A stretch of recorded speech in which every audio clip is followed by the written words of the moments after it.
مولانا سلمان بجنوری صاحب دامت برکاتہم، استاد دارالعلوم دیوبند و نائب صدر جمعیت علماء ہند سے درخواست کر رہا ہوں کہ اپنے کلمات عالیہ سے ہم سامعین کو مستفید فرمائیں۔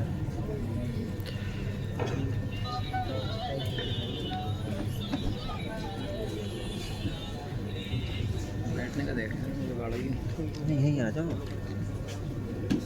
زیادہ دیر نہیں بولیں گے۔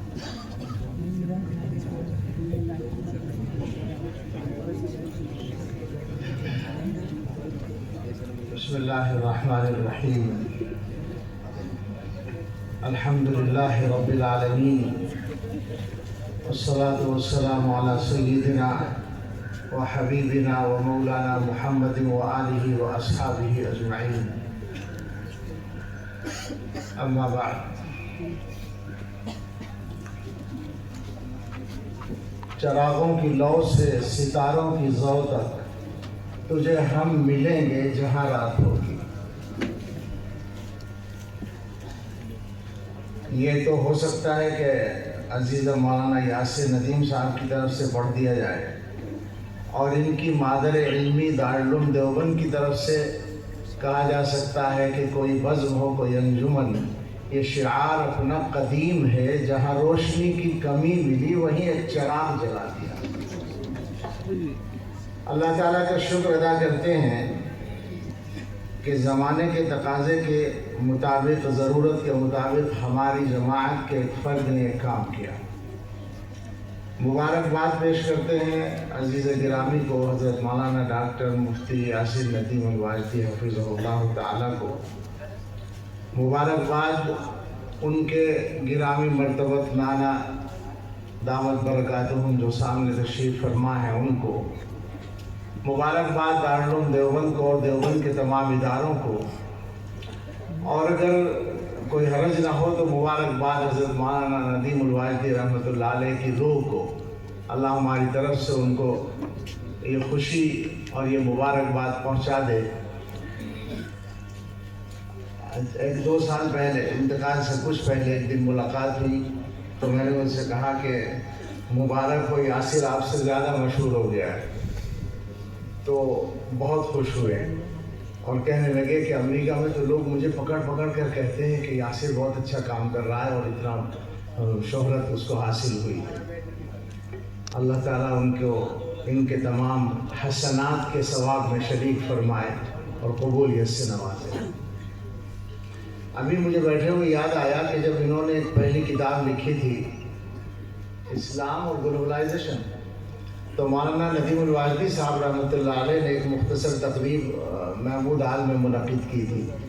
اس دن میرا کہیں سفر تھا، میں شریک نہیں ہو سکتا تھا، اور ان کا بہت شدید تقاضا تھا مجھ سے کہ تم شریک ہو۔ تو میں نے کہا کہ اس کا درمیانی راستہ یہ ہے کہ میں چھوٹی سی تحریر لکھ کر بھیج دیتا ہوں، وہ آپ وہاں پڑھوا دیجیے گا۔ تو میں نے ان کے بارے میں ایک تحریر لکھی تھی، وہ مجھے بالکل ابھی خیال اس کا آیا، اور اس میں نے لکھا تھا کہ میری درسگاہ میں القراءۃ الواضحہ کے سبق میں ایک بچہ آیا جس کو دیکھ کر میرے ذہن میں یہ تصور آیا کہ کسی خوشحال گھرانے کا بچہ ہے، پتہ نہیں پڑھنے وڑھنے میں کیسا ہوگا، درمیان سال میں آئے تھے ایک طالب علم کے ساتھ۔ لیکن جیسے جیسے وقت گزرا تو انہوں نے ثابت کیا، اور وہاں میں نے لکھا تھا اقبال کا ایک شعر ہے، اس کو ہلکا سا بدل کر، اقبال کا شعر ہے، وہی جواں ہے قبیلے کی آنکھ کا تارا، نگاہ جس کی ہو بیدار ضرب ہو کاری۔ تو اس کا پہلا مصرع میں نے لکھ دیا تھا، وہ ایک جواں ہے قبیلے کی آنکھ کا تارا، یہ عنوان لکھا تھا میں نے تمہارے لیے اس وقت میں۔ لیکن میں سمجھتا ہوں کہ آج پورا شعر ثابت آ گیا، وہی جواں ہے قبیلے کی آنکھ کا تارا، نگاہ جس کی ہو بیدار ضرب ہو کاری بشکل تہاوت الملاحدہ۔ کاری ضرب لگانے کا اللہ تعالیٰ نے موقع دے دیا اور ہمیں وہ پورا شعر پڑھنے کا موقع عطا فرما دیا۔ بلا شبہ یہ ہم سب کے لیے خوشی کا لمحہ ہے، اور پوری جماعت دیوبند کے لیے خوشی کی بات ہے۔ دعا ہے اللہ تعالیٰ ان کی عمر میں برکت فرمائے، نظر بد سے حفاظت فرمائے، اور ان کو اور ان کے بچے کو ماشاءاللہ، اس کو بھی ہم لوگوں نے ابھی دیکھا، اپنے اجداد کا خلف الرشید بنائے، ان ہر نسل کو پہلے سے زیادہ بہتر بنائے اور ان سے کام لیتا رہے۔ ظاہر ہے کہ اس وقت لمبی بات کرنے کا موقع نہیں ہے. میرے ذہن میں 2-3 باتیں 1-1 منٹ کے لیے ہیں.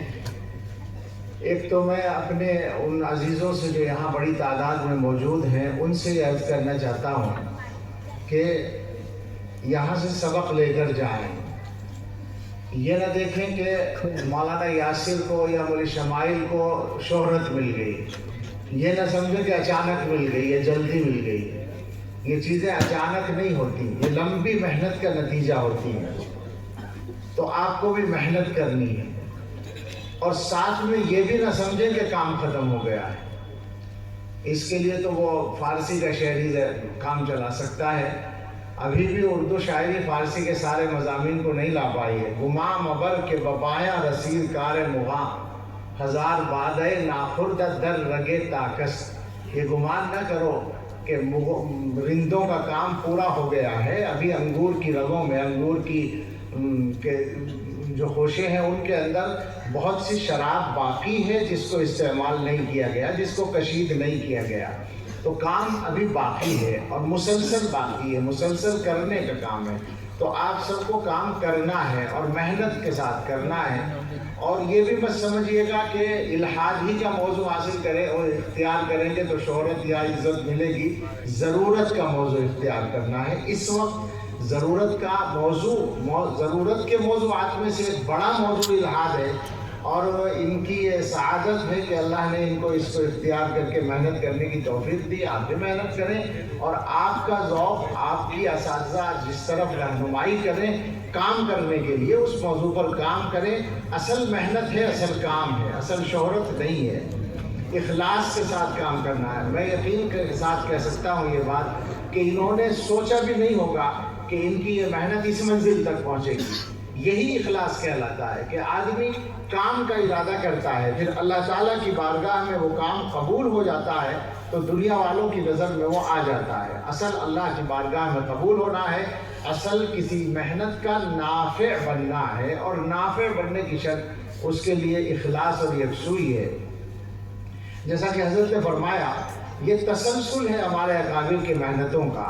حجت الاسلام حضرت اقدس نانوتوی رحمۃ اللہ علیہ سے جو شروع ہوا، یعنی اس حلقے کی حد تک، اور اس سے پہلے اور بعد میں دوسرے حلقوں میں بھی کام ہوا.